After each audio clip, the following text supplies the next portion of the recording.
right, let's talk about the time a doctor decided to secretly poison an entire city's water supply. Yep, you heard that right. Sounds like the plot of a thriller, doesn't it? And back then, a lot of people thought it was a crime. But here's the crazy part. This so-called poisoning ended up saving millions of lives and became one of the biggest public health breakthroughs in, well, ever.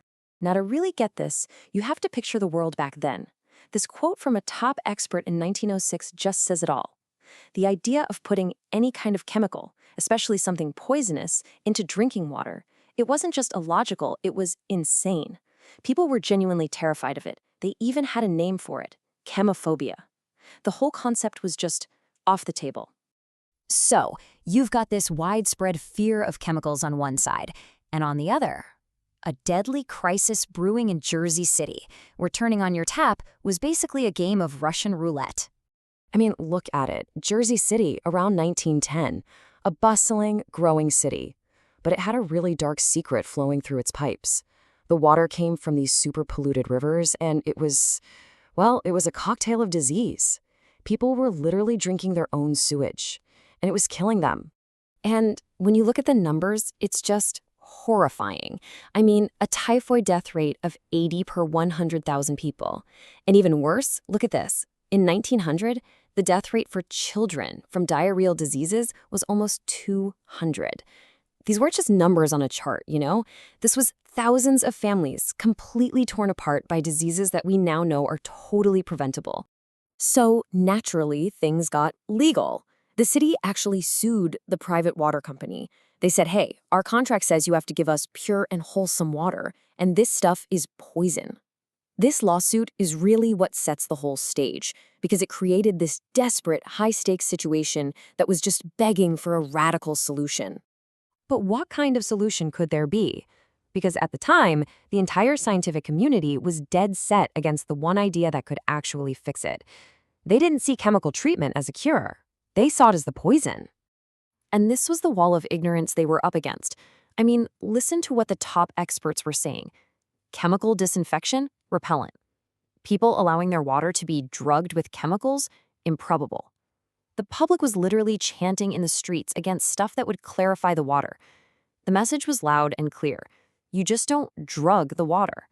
This was the hostile world our hero was about to walk into. And that's when Dr. John Leal steps onto the scene.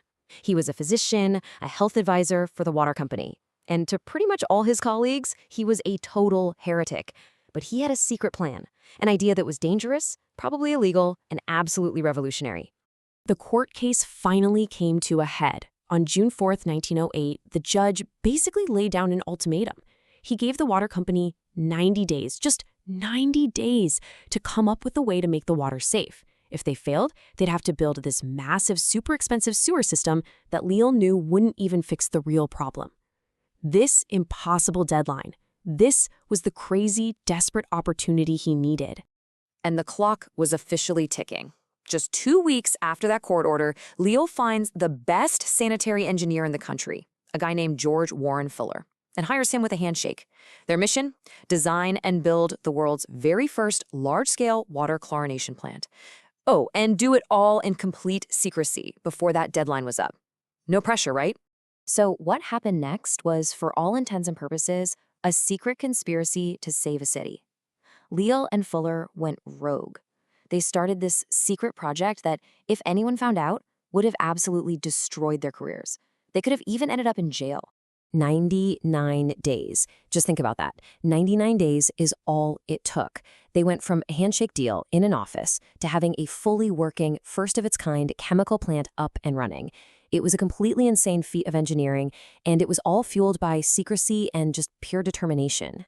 And it all happened right here, inside this totally unremarkable-looking building at the Boonton Reservoir. This is where Leal and Fuller started secretly dosing the entire water supply for Jersey City with what was basically a bleach solution.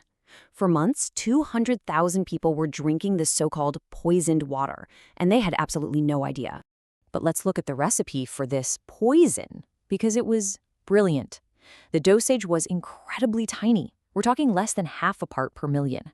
That was just enough to kill all the nasty bacteria, but it was completely harmless to people. And the best part? The cost. It cost just 14 cents to treat 1 million gallons of water. It was this unbelievably cheap, unbelievably effective solution, and it was hidden in plain sight. So the courtroom reveal was pure drama. When Leal finally stood up and told the court what he'd been doing for the past few months, everyone was just stunned. You can just hear the shock in the judge's voice. "Do you drink this water yourself?" And Leal's answer was so confident. "Yes," he said. "I believe this is the safest water in the world today." He wasn't just telling others to drink it. He and his own family were drinking it. He knew it worked. Well, after 38 days of testimony, the science proved Leal was right. The court sided with him, ruling that this chlorinated water was, in fact, pure and wholesome. His crime had been vindicated. The revolution had officially started. But the guy who kicked it all off, he was got to be completely written out of the story. And you can't argue with the results. They were immediate and they were staggering. Just look at this chart of the typhoid death rate. Before Leal, it was over 40. Just 2 years after his system was running, it plummeted to 10. By 1925, it was basically 0. The poison was a miracle. And this is where the story gets so tragic. This is the ultimate irony of John Leal's life. He saved millions of lives, but he died in total obscurity. He revolutionized public health, but he was buried in an unmarked grave. He never patented his idea, never made a dime from it, and another man basically stole all the credit. It's just unbelievable. But even though the man was forgotten, his legacy, the world-changing impact of his so-called crime, well, that could never be erased. The idea just spread like wildfire. Think about it. In 1908, it's just one city. 6 years later, by 1914, more than half of the entire country is drinking chlorinated water. By 1918, it's over 1,000 cities. What started as this secret criminal act in a New Jersey town became the gold standard for public health across the globe. And decades later, people finally recognized just how huge this was. In 1997, Life magazine called it the most significant public health advance of the millennium. Not penicillin, not vaccines, clean water. All made possible by the poison that John Leal had the guts to use. You can see the effect on all of our lives right here. U.S. life expectancy just soared. It went from 47 years in 1900 up to 63 years by 1940. That's a 16-year jump. And a huge part of that is thanks to winning the war against waterborne diseases. We are all living longer, healthier lives today because of one doctor's courageous and, frankly, criminal act. Which really leaves you with a fascinating question, doesn't it? Dr. Leal broke all the rules, he defied the experts, and he committed what many saw as a crime. But in the end, science proved him right. It just makes you wonder, how many of history's greatest breakthroughs started out as a crime?